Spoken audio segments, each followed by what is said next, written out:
KJ starts this segment off with Indianapolis, Indiana. Hi, KJ. Welcome to the EntreLeadership Podcast. Hey, Dave. It's a pleasure to be on here. Good to have you. What's up? Hey, so I've got a question for you. So my wife and I are struggling to get on the same page financially about how much I should be paying myself. And a quick little context to this. So started a business 7 years ago while in college. First year after graduation, running it, we did $125,000, and my pay was a whopping $12,000 a year. In 2020, found product market fit, and then in 2021, we did $1.1 million. And then last year just did right over $3 million.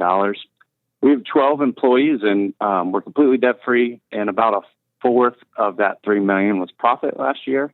But the question revolves around just in this biggest blessing season that we're in. My wife and I are in the biggest financial arguments we've ever had. So she now stays at home with our daughter. I'm a W-2 employee and pay myself around $100,000 a year. What do you do with the other $650,000 of profit? We reinvest it back into the business. Who's we? Our company. You own the company. I own the company. You're correct. Okay.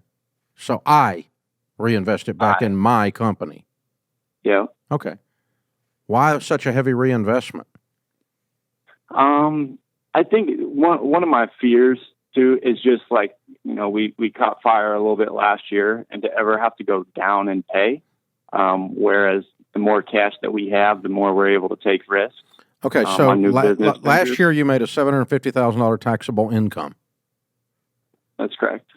The year before you made a taxable income of what? It's about 150. It's still about a fourth of that, so it would have been 250,000. Yeah, and the year before that was more like 100. Yes, correct. Okay, all right. So why do you not think that a reasonable growth rate, maybe not meteoric, but a growth rate continuing to take what you've got and at least adding something to it every year is not a reasonable assumption? No, I think that is reasonable. I just don't know what is reasonable. I mean, to me, make $100,000 a year, like running a business that I started at 28 years old, I think that's like a dream. Like I'm surprised that we've. It's not as good a dream as making $750. You sound like my wife. So that's where, and I've had mentors of mine that said I should be paying myself more, but I just don't know what. Well, I mean, I think what the core of it is, if I'm in your shoes, the only reason I don't want to pay myself more is I don't believe it's sustainable. Oh, I think it is sustainable. I think we've found something. Okay, what do you do? What kind of business? We're in apparel manufacturing, and we manufacture for other brands and retailers, and we work with about 250 of them across the country. So you've got a really diverse customer base. So one customer is not going to turn this thing upside down. That's correct. Yeah. So a lot of different customers, ranging from pretty small volume to we've got customers that are, well, I would say probably 40 accounts account for maybe 60% of our business. Okay.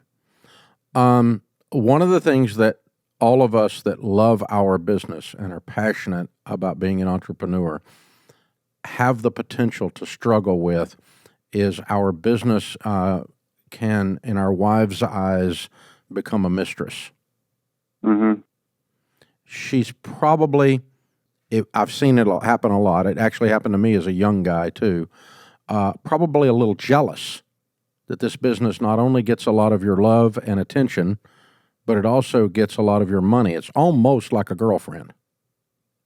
Yeah. It's an obsession. Yeah. And so I think that, there's probably a couple of areas that you need to bring more home. Mm-hmm. You need to bring more of you home and more money home. Mm-hmm.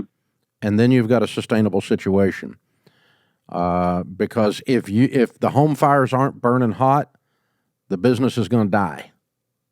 Mm-hmm.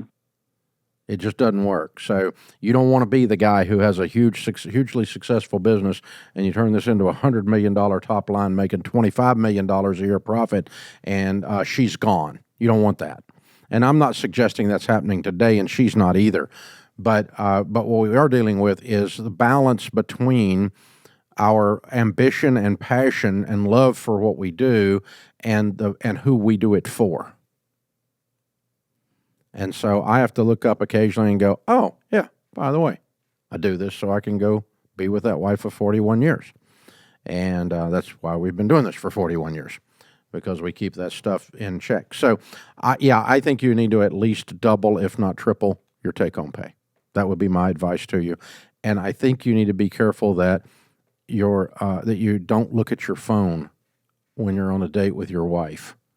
And you need to be careful that the only things you discuss with her don't have to do with the business, that you actually have other things that you have in common that you love other than just the business. Because it takes a Herculean amount of energy and emotional and spiritual focus to start and take a business that, like you have done. You're amazing. What you've done with this is very cool. I'm very proud of you. But the amount of focus that it takes is not sustainable. So you have to broaden and go, I've got other parts of my life. I have to take care of my physical body. I have to take care of my spiritual walk.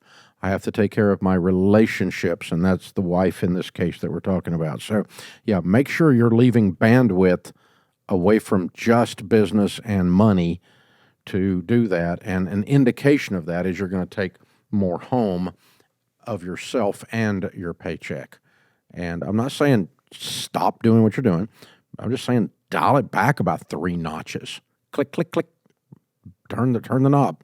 Click, click, click 3 times. Take home $300K instead of $100K. Have a budget. Take her on a really nice vacation. She has a very successful husband.